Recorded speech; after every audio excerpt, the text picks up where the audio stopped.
Hello guys, কেমন আছেন? আশা করি ভালো আছেন। আমিও ভালো আছি। তো গাইস, এখন চলে আসছি কাজের সাইডে। আর এখন বসে আছি আমি পকলেনের ওপরে। আর এখন আরেকটু পর হয়তো কাজ চালু হবে। তো এখন এসছি মেশিনের উপরে বসে আছি। গাইস, এখানে মেশিন রেখে দিয়েছিলাম। আর এই যেখান দিয়ে পার করে নিয়ে যে এই জায়গাতে পড়ে গিয়েছিল চেন। আর ব্যাক ফিলিং করে গিয়েছিলাম কালকে, 9টা বেজে গিয়েছিল। আর এখন এদিকে এই যে আমাদের ড্রাইভার এখন জায়গা বানাচ্ছে, রাস্তা বানাচ্ছে। এখন এই চেন পড়া ব্যারামটা ঠিক হবে না। এটাও ঠিক আছে।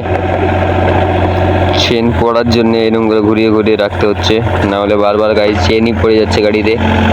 কালকে দুইবার চেন পড়েছে, একবার সকালে আর একবার রাত্রে। এরকমভাবে যদি চেন পড়ে তাহলে গাড়ি চালাবোই কীভাবে গাইজ?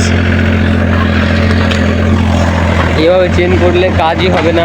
বাকি হালকা পাতলা এইভাবে কাজ করতে হচ্ছে অ্যাডজাস্টমেন্ট করে। যে জিসিবির জন্য টায়ার লাগবে, আর এসে আমরা কাজ চালু করে দিয়েছিলাম। এই টায়ারগুলো অন্য জায়গায় ছিল, এতক্ষণে নিয়ে আসলাম। আর এই টাইটনগুলো ছিল এখন এই জায়গাতে, যেখানে টাইটনের পালা দেওয়া আছে, এখানে আমরা এই টাইটনগুলোকে রেখে দেবো। এই সবগুলো রেখে দিলাম। আর বাকি আমাদেরকে সেফটি ডিপার্টমেন্ট থেকে এসে হেলমেট কেনার জন্য আমাকে বলে দিয়েছে, তার জন্য এখন হেলমেট কিনতে হবে আমাদেরকে। ফিলহাল এখন তো নিয়ে আছে টায়ার, জেসিবির তলে দিতে হবে। কাজ চালু হয়ে গেছে গাইজ, এই যে এখানে কাজ চালু হয়ে গেছে। এখন নতুন ড্রাইভারে আমাদের, এই যে এটা নতুন ড্রাইভার আমাদের পাইপ আনলোড করছে। অনেক টাপ আগে নিয়ে পাইপ আনলোড করা, বাপরে জ্বালা, এত জ্বালায় সহ্য করা যাচ্ছে না গাইজ। 100 বার বলতে হচ্ছে যে কি কি করতে হয়। ডাউন কর দো। খুব কষ্টেই আনলোড করলাম। 12টা পাইপ, এই 3টা পাইপই আছে। তারপরে জেসিবি চলে যাবে গাইজ, তারপরে হয়তো কি কাজ হবে কিনা সন্দেহ। তো গাইজ এখন চলে গেছে জেসিবি, পাইপ আনলোড করে একটা পাইপ ফেলিয়েই চলে গেছে জেসিবি। আর আমাদের এই সাইডে প্রথমেই যে 350 পাইপগুলো লাগিয়েছিলাম, তারপরে একটা পাইপ জিআই পাইপ পড়েছিল, যে পাইপটা ভেঙে গিয়েছে, ওইটাকে এখন জয়েন করতে হবে। কারণ গাইজ ওখানে একবার জয়েন করেছিলাম, তারপর পাইপের তলে ছিল, তার জন্য আবার ফির ভেঙে গেছে। তার জন্য আব্বা ওদিকে খুঁড়ছে, ওই যে নিচে, এই যে নিচে খুঁড়ছে। ওখানে খুঁড়ে জিআই পাইপটা ঠিক করে তারপর আবার 250 লাইনে হয়তো যেতে হতে পারে। ফিলহাল এখন তো জিআই পাইপটা ঠিক করি, তারপর দেখা যাবে কোন সাইডে কি কাজ করতে হবে। ফিলহাল তো এখন আর 350 আর 200 mm কাজ হবে না। জেসিবি চলে গিয়েছে, জেসিবি যদি আসে তারপরে কাজ হবে। তো গাইজ ওখানে একটু খুঁড়ে টুড়ে গিয়েছিলাম এখন খেতে, আর এখন আবার ওখানে যাচ্ছি। বাকি এলবো টেলবো সবগুলো নিয়ে এসছে, এখন ওই পাইপটা জয়েন করে দিতে হবে। আবার ফির ওখানে যাচ্ছি। আর এদিকে জেসিবি চলে এসছে, আর আমাদের অপারেটার গিয়েছে খেতে। আর জেসিবিওয়ালাও যাবে এতক্ষণে খেতে, ও যাবে দুটায় খেতে, ও 2:30টায় আসবে। ফিলহাল দেখা যাক, ততক্ষণে আমরা এই পাইপটা জয়েন করে নেব। যে এই পাইপটা গিয়েছে ভেঙে, গাইজ এই পাইপটা ফেটে গিয়েছিল, তার জন্য এই পাইপটা করে দিলাম জয়েন্ট। এই যে নিচে নেমে এতখানি হাতে খুঁড়ে তারপর জয়েন করতে হলো, কিছু করার নেই, জেসিবি চলে গিয়েছিল তার জন্যে। পাইপ জয়েন করে খাওয়া দাওয়া করে পরে আমরা হালকা পাতলা বসে টসে আবার ফির কাজ চালু হয়ে গেছে। আমাদের ড্রাইভারটার শরীর খারাপ ছিল, তার জন্য ও চলে গেল বাড়ি, আমাদের রুমে। ও শরীর খারাপের জন্য ওকে থুয়ে চলে এসছে আমাদের হকদার দাদা, ঠিকাদার যে ছিল ও থুয়ে চলে এসছে। আর ফিলহাল এখন তো কাজ চলছে। এটাই গাইজ লাস্ট পাইপ আজকের মতো, ইতনাই।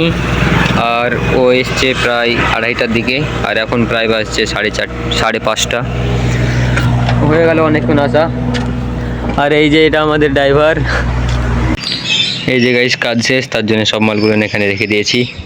আর আমার অবস্থা এই যে, হাতের অবস্থা, ডিসাবের ব্যবস্থা পুরো ঘেমে একাকার হয়ে গেছি। বাকি সব এখন ব্যাক ফিল্ম চলছে, আর সব মালগুলো আমি এখানে এই ঘরে এসে রেখে দিয়েছি। কখন কোন জায়গায় রাখতে হয় আমি নিজেও জানি না, যখন যেখানে কাজ হয় তখন সেখানে সব মালগুলো রেখে দিতে হয়। তো হালকা ছিল, আর এই যে জেসিবিতে এখানেও হালকা আছে। এখন এই জেসিবির এখানকার যত মাল আছে সব ওই ঘরে যেয়ে রেখে দিতে হবে। ফিলহাল তো এখন সামনে পকলেনে ব্যাক ফিল্ম চলছে, এই যে কাজ চলছে, পুরো মাটি ব্যাক ফিল্ম করে দিচ্ছে ওখানে। আর এখানকার যত মাল আছে সব রেখে দেবো এখন আমাদের রুমে বলতে লোকের ঘর, আমরা আমাদেরই ঘর বলছি। তো গাইজ এখন চলে এসেছি অফিসে অফিসে আসা আমাদের হয়ে গেল প্রায় 1-1.5 ঘন্টা। আমরা চলে এসেছিলাম প্রায় 6:30টার মধ্যেই আমরা রুমে চলে এসেছিলাম। আর এখন আছি আমি রুমের বাইরে, কারণ এখন আমি আমার দাদাকে ঠিকাদারকে নিতে যেতে হবে। আর এখন বাইকেই এই যে, আর আজকে তো মিজারুলের আমাদের ড্রাইভারটার শরীরটা খারাপ ছিল, তার জন্যে ঠিকাদার নিজে এসে রেখেই গিয়েছিলো তাকে বাড়িতে, আমাদের এই ঘরে। আর আমি এলাম, আব্বু এলো, আর আমাদের কোম্পানির ড্রাইভার চলে এসলাম আমরা একসঙ্গে। তো এখন যাব আমাদের সেই কাজের সাইডে, ওখানে আর যেতে বেশিতে বেশি 10 থেকে 15 মিনিট টাইম লাগবে একটু যে ট্রেনে যাই। আর যদি সিম্পল যদি চালিয়ে যাই তাহলে 20 মিনিট 25 মিনিট লাগবে। তো ওকে এনে খাওয়া দাওয়া করতে হবে। অবশ্য আমাদের ভাত রান্না কমপ্লিট হয়ে গেছে, আর এখন যে বাজারও করতে হবে, এখন বুড়োকে আনতে হবে। তো আই হোপ আজকের ভিডিও ভালো লেগেছে। ভিডিও ভালো লাগলে like, comment, share and subscribe করতে ভুলবেন না। Bye bye.